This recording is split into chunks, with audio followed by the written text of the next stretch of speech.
May dalawang paraan ng paggawa ng paglalayon, intention. Either kada gabi maganiyat ka atawa ka one time. Aniyaton na mo na diretso na magapuasa ako sang intero buwan ng Ramadan. Okay, magkahitabo man na usaya mo tayo masakit atau kaya travel, may na mga bubay pigadatang ng kanilang kabuanan. So maga-change siyang kuwan. Maga-change siyang niyat. So, madiyaw na bon, mapakay itong one time mo na sambuan, mapakay itong gabi-gabi.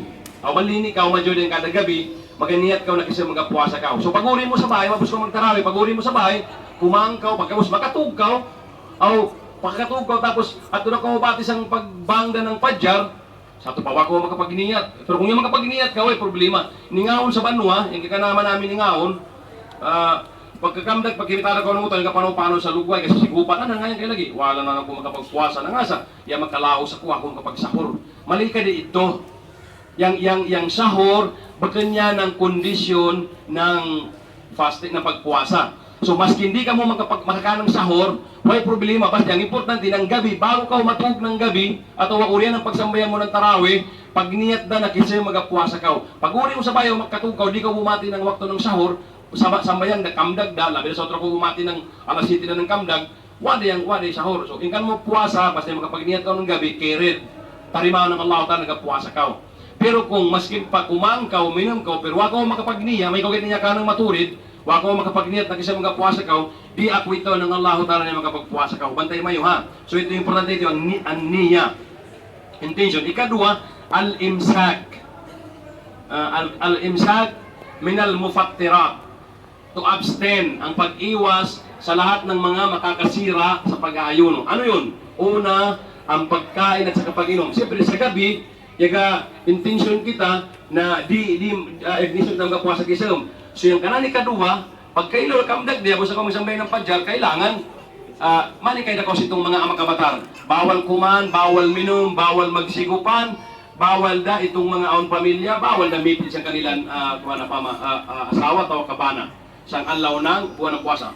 Aon kung pasabot ng ipid, aw yung maturid kaya na mga ipid yung mag-asawa si problema. Okay, itong basa upama, adat na pagkaginawa ng mag-asawa, ito yung pigabawal sa uriyan ng pagsilat ng padjar. So, clear yan, duwa ito yung pigalaw na niya. Brief na ko para malag. Then, yung ikatlo, min fadailis saum. Tawag ka, fadailus saum. Na ipigalaw ko min, some of the benefits of fasting. Na ansid to, sa mga benefit ng fasting, na aun hadis na igugod ni Abi Hurairah radhiyallahu anhu na laungnan, ang Rasulullah sallallahu alaihi wasallam kala, as-siyamu junna, fala yarfus, wala yajhal, wa in imra'u qatalahu aw شاتمته فليقل إني صائم مرتين والذي نفسي بيدي لخلوف فم الصائم أطيب عند الله تعالى من ريح المسك. Yani na hadith yang magugod ni Abi Hurairah radhiyallahu anhu, negalong yan ni Rasul sallallahu alaihi wasallam yaga indo sang utaw na sang buwan ng puasa ay may kagapuasa kita kailangan manadun ini di kita mapangiyak, di kita magapangingyaken, di kita magapanlaong ng matay na priglongan kay yaga puasa kita. Aw-aw utaw na maglawkan mo ng matay, aw utaw na mapagtanamkan mo na magalaw ko ng inni saim. Aw kusang kinagan siyempre magalaw na tabialagay kan mo kay lagi, tabialagay kan mo kay di na yaga puasa ako. Makadaw mo paglawong. Yung pinalakuan na magalaw ko inni saim. Yaga puasa ka pa. Sa to pa itong kaistorya mo masabot yan.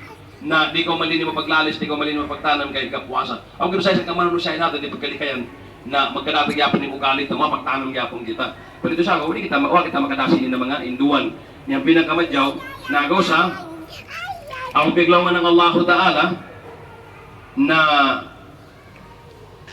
pamayang utaw, ibiyan na niyang kanan ko, ano pama, yatruku ta'amahu wa syarabahu wa sahwatahu min ajli as-siyam li wa ana agzibi wal hasanatu bi ashri amthaliha.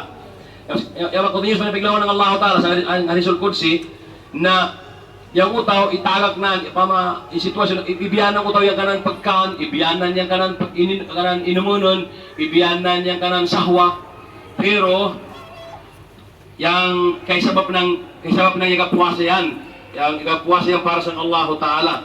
So sito na kanan pagpuwasa na law ng Allah Ta'ala, ako mismo yung magabaras kanan. Itong mga utaw na igapuwasa, yang Allah Ta'ala mismo yang iga-promise, iga-laong na ana agizibi, ako lang na yung mag-aatag ka na ng baras. Yang kadigan ng mga gagawin natin, kadigan ng mga inang ta, siyempre, ang kasayan ng Allah Ta'ala na mag-aatag ng pahala, rewards ka natin. Pero yung puwasa na i-promise ng Allah Ta'ala na yan mismo yung mag-aatag ka natin ng baras. Wa ana agizibihi. Ako mismo lang na yung mag-aatag ng rewards o baras itong utaw na igapuwasa. Rawahu al-Bukhari. Yan yung hadis na inirate ni Imam Bukhari. Naman siyang yung pag-inang sini ng mga kadyawan na takop-takopon pa ng Allah Ta'ala yung pag-atag ng kadyawan. Taman sa makasampu na katakop yung pag-atag na ng mga baras sa mga kadyawan. And then, ikadwa sito na hadith, adugang pagsito, nalaw na Nabi Muhammad sallallahu alaihi wasallam, inna fil jannati baban yuqalu lahu ar-rayyan. Inna fil jannati baban yuqalu lahu ar-rayyan. Yadkhulu minhu as-saimun yawm al-qiyamati. La yadkhulu minhu ahadun ghayruhum yuqalu ayna as-saimun wa yaquluna la yadkhulu minhu ahadun ghayruhum fa idza dakhalu uglika falam yadkhul minhu ahad. Aw na hadis pa na Panginoon sallallahu alaihi wasallam na adtulaw na sa Jannah ato sa suruga awn adto bab, awn adto door atau lubangan na yang anan Rayyan. Doon may sinabi ang propeta Muhammad sallallahu alaihi wasallam na doon sa Jannah, doon sa paraiso ay mayroong pintuan na ang pangalan ay Ar-Rayyan. Walang ibang makakapasok nito kundi ang mga taong nag-aayuno. Yadkhulu minhu as-saimun. Ang papasok sa pintuang ito ang mga tao na nag-aayuno. Yawmal qiyamati. Pagdating ng araw ng kiyama, sa araw ng paghuhukom. Walang ibang makakapasok doon na maliban sa kanila. Walang doon sa pintuan na yun, maliban sa mga nag-aayuno lamang. Then pagkatapos, pag nakapasok na silang lahat ay pipinto, isasarado na ang pintuang ito. Bali na kay-special, Rawahul Bukhari. Ang hadis na ito ay inuulat ni Bukhari. Then, bawasan na ko yung hadis, maliging hadis. Okay, inshallah, maparang sa lahat na topic ko man. Okay, madiyaw na hadis yan eh. Awan ko lang dito, ikatlo sito na dugang, dagdag doon sa, may pangatlo pang hadis na maganda rin, at least makuha din ninyo, masaya kayo pag narinig ninyo ang benefits niya. Kaya ko ito binigay kasi kaya sinali ko na sa Tagalog para yung iba natin mga brothers and sisters na mas Tagalog ang maintindihan nila. May pangatlo pang hadith na kasama doon sa mga kabutihan sa pag-aayuno. Na sinabi rin ng Propeta Muhammad sallallahu alaihi wasallam on the authority of Abi Hurairah, man qama laylatul qadr imanan wa ihtisaban. Sino yung mga tao na magdarasal, magsambayang, magdarasal ng Laylatul Qadr sa kailan yung Laylatul Qadr? Sa last 10 days, either sa 21, ika-21, 23, 25, 27, 29 ng Ramadan.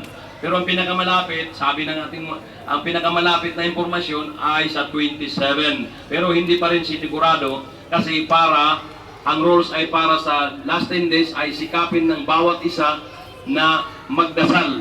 Hindi, sabi ng mga scholars, hindi imposible na doon ng Allah pababain yung Laylatul Qadr, yung gabi ng Qadr sa ika-20 o kaya sa 22 o kaya sa 24 or 26 or 28 o 30. Hindi posible na doon ng Allah pababain. Kaya huwag nating huwag tayong mag-miss na magdasal nung last 10 days kasi mayroon itong isang gabi na ang pangalan ay Laylatul Qadr na ang kanyang benefits ay bibigyan tayo ng Allah ng rewards na opposite nung pinaka-the best pa, pinaka-mabuti pa sa 30 months. Kapag nakapagsala tayo ng gabi na iyon, Laylatul Qadr, pag najakpatan natin, kaya Kaya huwag na nating i-miss yung last 10 days dahil isa sa gabi na yon, doon ng Allah pababain ang gabi na ito. Na ang rewards ay, bibigyan tayo ng Allah ng rewards na opposite ng 1,000 months. Mas the best pa sa 1,000 months. Khairun min alfi shahar. Na ang katumbas niya, halimbawa kung mahirapan kayong magkwenta ng 1,000 months, ito ay 83 years and 4 months.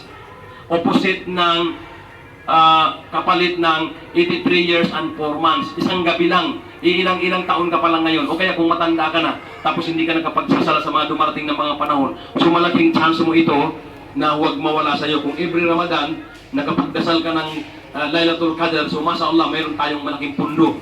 Kaya huwag nating sayangin ito. So ang hadis na ito ay, huwag nating ayon sa hadis na ito, kung sino ang makapagdasal sa gabi ng Lailatul Qadr, imanan wa ihtisaban, na ang kanyang purpose sa pagdasal niya sa gabi na ito ay imanan dahil sa kanyang pananampalataya kay Allah, at wa ihtisaban at sa kanyang pagkagusto o sa kanyang paghangad na makakuha ng rewards ng Allah. So, ghufira lahu ma taqaddama min dhanbi. Pinatawad na ng Allah. Ang ginamit dito past tense, ghufira. Hindi yung patatawarin pa. Nakalagay dito, ghufira. Pinatawad na ng Allah ang kanyang mga dumaan na kasalanan. Yung dumaan ha, hindi pa kasama yung gagawin upang kasalanan, kundi yung mga dumaan na ng mga kasalanan. Ghufira lahu ma taqaddama min dhanbi. Wa man sama Ramadan imanan wa ihtisaban. Then may karugtong pang hadis na ito na kung sino yung tao na nag-ayuno sa buwan ng Ramadan na ang kanyang purpose ay dahil sa kanyang pananampalataya kay Allah at saka sa kanyang paghahangad sa gantimpala na ibibigay ni Allah, ghufira lahu ma taqaddama min dhanbi.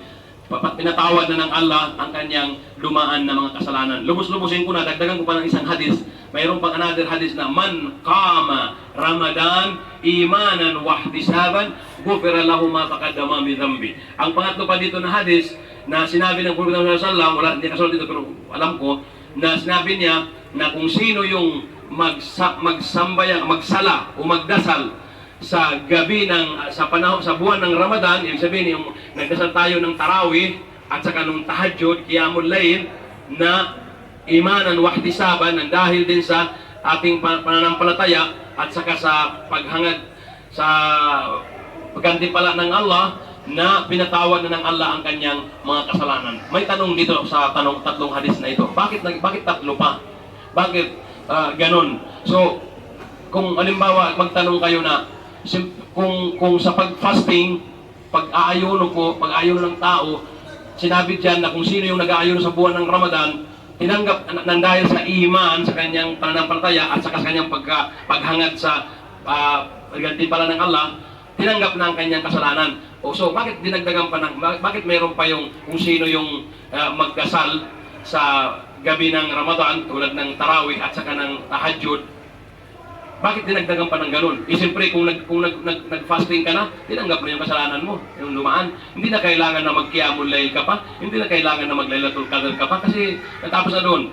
No, ang purpose dito, ang ibig sabihin ng propeta, tingnan ninyo, kung doon sa fasting, sa pag-aayuno natin, kapag hindi tinanggap yung ating kapag hindi tayo nagantimpalaan doon sa ating pag-aayuno, so mayroon tayong another chance itong pagdasal natin ng tarawih at saka ng qiyamul layl. Kung hindi tayo dito tinanggap, so meron pa tayong chance doon sa Laylatul Qadr. So meron tayong tatlo na chance.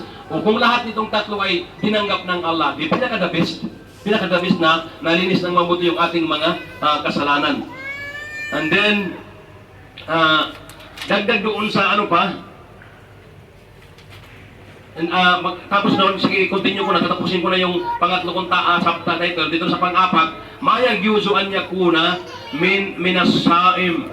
Ano yung pwedeng gawin ng mga tao na mga nag-aayuno? Una, number 1, al-aklu wa syurbu wal jima laylan. Tayo ng mga nagpapasting, sa araw lang yung bawal. Pero pagkagabi, pwede na tayong kumain, pwede na tayong uminom, pwede nang sumiping yung gustong sumiping. Okay? And then, sabi ng Allah, uhilla lakum laylatus siyam ar-rafath ila nisaikum wa kulu washrabu hatta yatabayyana lakum al-khayt al-abyad min al-khayt al-aswad min al-fajr. May reference sa Quran na sabi ng Allah na pinayagan na kayo sa gabi, pinayagan na kayo sa gabi matapos kayo mag-iftar, pinayagan na kayo na sumiping sa inyong pamilya. And then, pinayagan na kayo na kumain. Then, pinayagan na kayo na uminom. Kumain na kayo at saka uminom hanggang sa dumating yung pagbubukang liwayway. Bago ang adan, so pwede kayong kumain at uminom hanggang sa bago ang pagbubukang liwayway, bago ang pag-adan ng Fajr. And then, pangalawa, na pwedeng gawin ng tao na nag-fasting, at saka ito ay sunnah, ta'khir as-suhur ila awwal dukhul waqt al-fajr. Sunna sa atin, sunna sa mga tao na nag-aayuno, na dapat ang pagkain sa sahur ay doon na sa malapit na ang Fajr. Ngayon ang Fajr ay I think 3:20, alas 3:20 ang adan ng Fajr. So kung makaya natin, doon na tayo kakain sa malapit na alas 3, yung malapit na ang Fajr, yung estimate ninyo na kaya pa ninyong kaya nung time ninyo sa pagkain, 2:45 o 3 o'clock or basta wag yung 12 o'clock pa lang, alauna pa lang, alas 2 pa lang kumain na tayo ng sahur. Pwede rin, okay rin yun, pero hindi natin nakukuha yung sunnah. So tingnan ninyo, sa ang sahur, hindi ito kondisyon ng pag-aayuno. Tandaan natin, kahit hindi kayo makakain, hindi kayo makainom, carry yung fasting ninyo. Ang importante na kapag niya kayo sa gabi. So, pero kung gusto ninyong magsahur para makuha yung sunnah, para makakuha kayo ng dagdag na rewards ng Allah, kumain tayo ng sahur. So, mayroon rewards. And then, kapag ginawa natin na doon natin kakainin ang ating sahur sa ilit natin, bago lang ang Fajr, so makakuha tayo ng another sunnah. So, doble-doble yung rewards na makukuha natin. So, yun yung mga pwede natin gawin. And then, ano pang pwede natin gawin?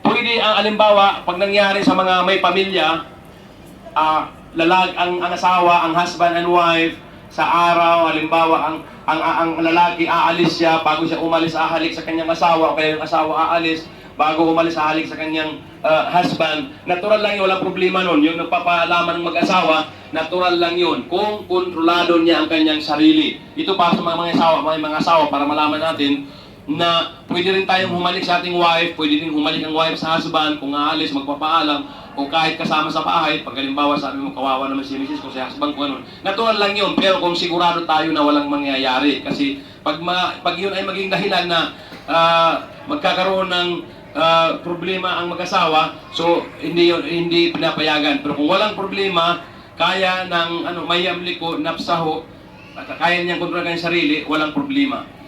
And then, pag gusto mong maligo sa araw, walang problema, pwede tayong maligo, pwede mag-toothbrush, pwede gumamit ng toothpick, ng mouthpaste, pwede, pero may control. And then, yung iba na gumagamit ng yung iba tatanggalan ng ngipin, magpapabunot ng ngipin, pwede rin. Yung alimbawa, pagka nalunok mo ang laway mo, pag nandun sa loob, okay lang, walang problema nun. Sa panahon namin noon, bata pa ako noon, ang nakukuha kong impormasyon, bawal lunukin ang laway. Pag nalunok, sira na ang fasting mo. Ang nangyari noon, marami ang hindi nakakapag-fasting, hindi nakakapag-ayuno. Marami. Kahit ako noon, nahihirapan ako, 7 o'clock, 6 o'clock pa lang, masakit na ang lalamunan kasi duda ng duda. Kasi yun yung alam natin noon na sinabi nila na nakakasira ng pag-ayuno. Naghahanap ang mga tao ng butas ng sahig para doon na matulog. Pero hindi pala yung nakakasira ng ayuno. Lunukin mo yung laway mo, lang problema. Huwag lang yung nasa labas na, kasi parang uminom ka nun. Pero kung nandun lang sa Bible, kasi noon, ang na-observe natin, pag nagsasalita tayo, parang habang nagsasalita ka, parang lumalabas yung maraming mga laway. So pwede mong iduda, pwede mong lunukin. Noon na panahon, ngayon na-explain na namin yon. So alhamdulillah, marami na nakakakumpletong mag-fast sa buwan ng Ramadan. And then, iwan natin yung iba dito sa iba. Then, mubtilatus sawm, yung mga nakakasira ng fasting, bigyan nyo na ako ng signal pag hinto na ha. Mubtilatus sawm, ang nakakasira ng fasting, yung pagkain at saka pag-inom, ito yung mga unang nakakasira natin pag-ayuno. Tingnan nyo ha, ang pagkain at saka pag-inom, nakakasira ng pag-ayuno. Pero kapag kayo ay nakakain at saka kayo ay nakainom, nang nakalimutan ninyo na kayo ay nag-aayuno, walang problema. Kapag ka nakainom ka, nakalimutan mo na ikaw yung nag-fasting, then pag naalala mo, walang problema. Yung fasting mo, hindi valid, hindi invalid. Valid siya. Kasi sinabi ng Propeta sallallahu alaihi wasallam, man akala wa shariba nasiyan. Sino yung nakakain at saka nakainom nang nakalimutan niya, fakad saka Allah. Wa at'ama. Bimamana al-hadith. Kung sino yung nakakain at saka nakainom na nakalimutan niya na siya ay nag-ayuno sa araw ng Ramadan, siya ay pinakain at saka pinainom ng Allah. Ibig sabihin ng kanyang fasting ay hindi nasira. Kapag ang importante yung hindi mo naalala. Huwag lang sadyain. Next, al-jima. Tulad nung nasabi ko nung una, itong jima, sexual intercourse, bawal sa araw ng Ramadan, nakakasira siya ng pag-aayuno. And then, may rules dito, pero siguro sa harapan na ito na marami tayong mga bata, mayroon ditong yatarattab alal jima, ar-rajul wal mar'a, ghairal magmukrah, umur. Meron dito mga pangyayari tungkol sa sexual intercourse, pero may 1, 2, 3, 4, 5, 6, 7, 8, 9, 10 na mga rules, pero hindi ko nang i-discuss sa harapan natin na ito. Basta ang importante, kasama siya sa pinagbabawal, pero mayroon doong mga discussion na magandang i-discuss. Kung gusto niyo i-discuss natin sa ibang panahon, tayo lang ng mga adults. Then, al-kayu amdan, yung mga pag nagsusuka, alimbawa susuka ka, sasadyain mo, nakakasira ng fasting yun. Ilalagay mo ang daliri mo sa loob ng lalamunan mo para sumuka ka. Tulad nung nangyayari pag hindi Ramadan na nasusuka tayo, sinasadya natin na para lumabas, para maging mabuti yung pakiramdam natin. Yun, walang problema nun dahil hindi Ramadan. Pero sa Ramadan, bawal natin gawin yun. Yung ipapasok mo ang daliri mo sa lalamunan mo para ka sumuka, hindi pwede kasi masisira ang fasting mo. Next, and then, al-hukna al-gida. Yung injection, halimbawa pumunta ka ng ospital, nagpa-doktor ka, pag nagpa-injection ka o kaya nagpa-dextrose ka ng nutritious, hindi pwede. Masisira ang fasting mo.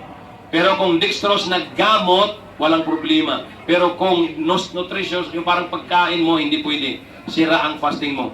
At saka yung paglagay ng dugo, yung lalagyan ka ng dextrose para ipasok yung dugo sa katawan mo, bawal din. Anyway, dumating na ang oras ng natin, pag-fasting, ng iftar.